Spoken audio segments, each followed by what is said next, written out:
घर गृहस्थीना तमारा सपना थई शके छे चूर चूर। जी हाँ, लग्न साथे नवी दुनियानी आशा राखता युवानो माटे लालबत्ती समान किस्सो फरी एकवार सामे आव्यो छे। जो तमे लग्न माटे वचेटिया पर जो भरोસો કર્યો તો પસ્તાવાનું નક્કી છે। ગાંધીનગરના 3 એવા યુવાનો છે જે લગ્નની લાલચે લૂંટાઈ ગયા છે। જી હા, 3 યુવાનોએ વચેટિયાના કહેવા મુજબ લગ્ન કરી લીધા અને કુલ 10 લાખ રૂપિયા લઈને લૂંટેરી દુલ્હનો ફરાર થઈ ગઈ છે। લગ્ન બાદ દાગીના અને રોકડ રકમ લઈને દુલ્હન ફરાર થઈ ગઈ। લૂંટેરી દુલ્હનો 3 યુવાનોને ચોનો લગાવી ફરાર થઈ છે। વાપી વલસાડ બાજુની આ જે યુવતીઓ છે જેમણે છેતરપિંડી આચરી છે। ગાંધીનગરના 3 યુવાનો કે જેમને લાખોનો ચૂનો ચોપડવામાં આવ્યો છે અને ગામના જ એજન્ટે વચેટિયાની ભૂમિકા ભજવી યુવકોને લૂંટી લીધા છે। લૂંટેરી દુલ્હનને ઝડપવા હવે પેથાપુર પોલીસે તપાસ હાથ ધરી છે। તો આ તમામ 3 છોકરીઓએ શૈલેષભાઈ પટેલના મીડિયેટરના માધ્યમથી આ 3 એક ફરિયાદી અને 2 સહાયકો સાથે ચીટિંગ કરેલી હોય તેમના અગેન્સ્ટમાં આઈપીસી 400 420 120 મુજબ ગુનો દાખલ કરેલો છે।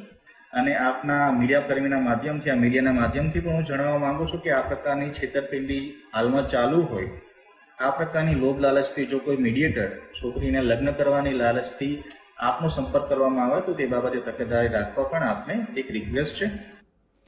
યુવાનો સાથે લગ્ન કર્યા બાદ યુવતીઓ રોકડ લઈને ફરાર થઈ હતી, જેમાં ગાંધીનગરના રૂપાલ અને રાંધેજાના 3 યુવાનો છેતરપિંડીનો ભોગ બન્યા। આ તમામ યુવાનોને શૈલેષ પટેલ નામના વ્યક્તિએ યુવતીઓ સાથે સંપર્ક કરાવ્યો। 3 યુવતીઓ લગ્ન બાદ રૂપિયા લઈ રફુ ચક્કર થઈ ગઈ। યુવતીઓને પરત લાવવા શૈલેષ પટેલે બાંહેધરી પણ આપી હતી, જો કે યુવતીઓ પરત આવી જ નહીં। આખરે યુવાનોએ પેથાપુર પોલીસ મથકમાં ફરિયાદ નોંધાવી, જેને લઈ પોલીસે તપાસ હાથ ધરી છે।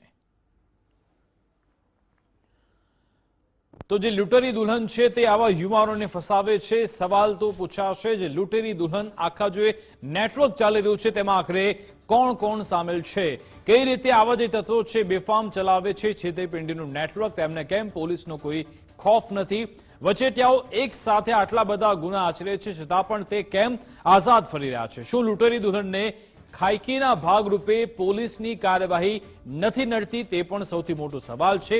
શું લૂંટેરી દુલ્હનની આવી છેતરપિંડી રોકવાની પોલીસમાં કોઈ તાકાત નથી, તે પણ મોટો સવાલ થઈ રહ્યો છે। આજ અંગે વધુ જાણકારી સાથે અમારા સંવાદદાતા પ્રદીપ અમારી સાથે ન્યૂઝ રૂમથી જોડાઈ ગયા છે। પ્રદીપ, જે લૂંટેરી દુલ્હનનું જે નેટવર્ક છે ઘણા સમયથી ગુજરાતમાં ચાલી રહ્યું છે, ઘણા બધા યુવાનો છેતરાઈ ચૂક્યા છે, છતાં પણ આવી ઘટનાઓ વારંવાર બનતી રહે છે, તેની પાછળનું કારણ શું છે અને ગાંધીનગરની જે આ ઘટના બની છે તેમાં કઈ રીતે યુવાનો સાથે છેતરપિંડી થઈ?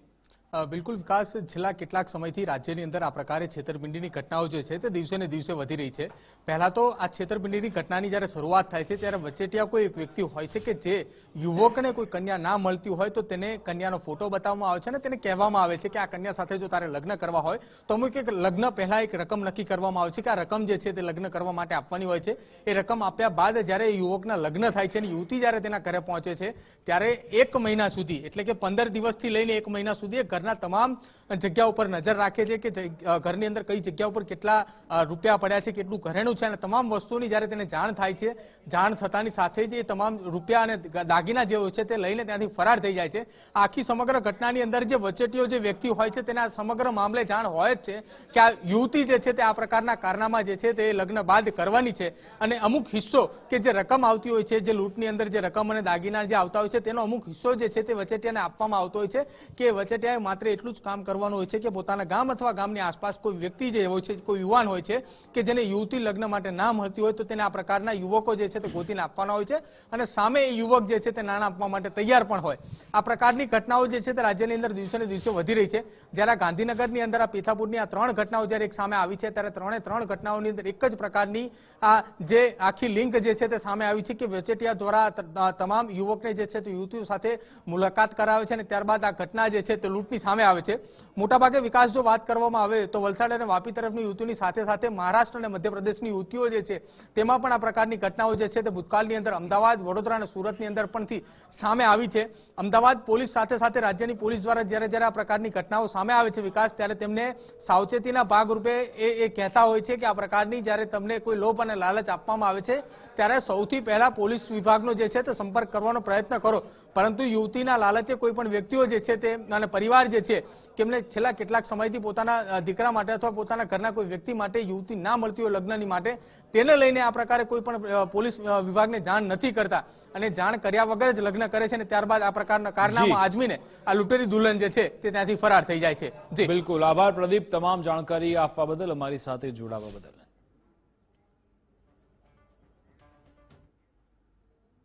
તો આ બુલેટિનમાં બસ આટલું જ. તમામ સમાચાર અપડેટ્સ માટે આપ જોતા રહો ગુજરાત